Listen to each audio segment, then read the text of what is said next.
Magandang araw sa inyo mga bay. Update lang tayo regarding kina Anthony Davis at Max Christie.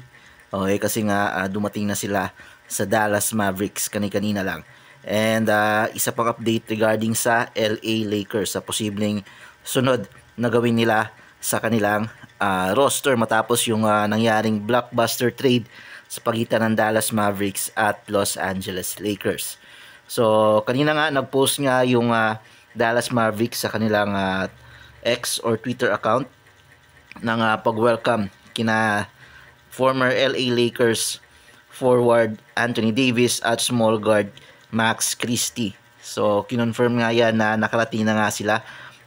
May mga video na kumakalat sa pagdating ni na Davis sa Dallas, and makikita mo talaga doon sa video na yon na talagang malungkot or hindi nga masaya itong si Anthony Davis sa kanyang pagdating or pagka-trade sa Dallas Mavericks. Kitang-kita yung lungkot niya at hindi nga siya makapaniwala. Sinalubong siya ng ilang mga fans, mga bayano, pero hindi nga maipinta yung mukha nitong si Anthony Davis. Kitang-kita, markang-marka yung pagkalungkot niya matapos siyang lumapag dito sa Dallas Mavericks. Okay? And wala pa nga naging pahayag or post ng kahit na ano itong si Anthony Davis regarding sa kanyang pagka-trade sa LA Lakers at para rin sa mga Lakers fans na sumuporta sa kanya. So taliwas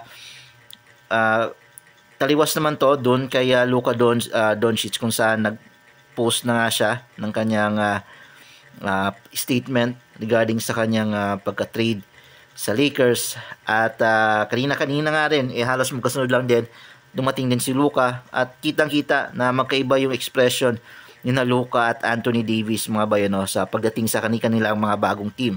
Makikita natin na masaya kahit na may lungkot itong si Luka Doncic, masaya siya na nasa Lakers na siya ngayon, habang itong si Davis talaga walang bahid ng kasiyahan ng kanyang pagdating dito sa Dallas Mavericks. At balitang Los Angeles Lakers naman tayo, mga bayano. Ito nga si Austin Reeves or AR-15 ay posibleng ang matrade. Sa usapan nyo na posibleng pakawala ng LA Lakers itong si Austin Reeves para sa isang center position na player. Okay? Hindi pa naman yan sigurado, guys, pero bali-balita na posibleng si Austin Reeves yung sunod nilang pakawalan at kumuha ng center na pangpalit kay Anthony Davis. Marami rin kasi nagsasabi na masyado ng maraming player ang Lakers na nasa defensive liability, kabilang na dito si Austin Reeves, Luka Doncic at LeBron James. So kailangan nga nilang pakawalan yung isa sa mga tatlong defensive liability na yon, which is si AR-15, yung napupusuan ng ilang mga fans na posibleng pakawalan ng Lakers kapalit ng isang sentro. So ang tinatarget ngayon ng Lakers na posibleng makuha nilang center sa free agent ay sina Walker Kessler, Nikola Vucevic at Jacob Poeltl. Isa sa tatlong yan yung target nilang makuha.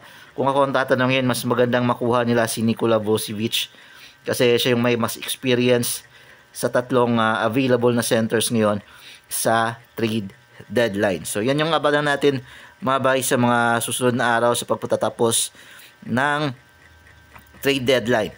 Kung ano pa bang gagawing move ng Lakers para makakuha sila ng sentro na pwedeng ipares kina Luka at LeBron James.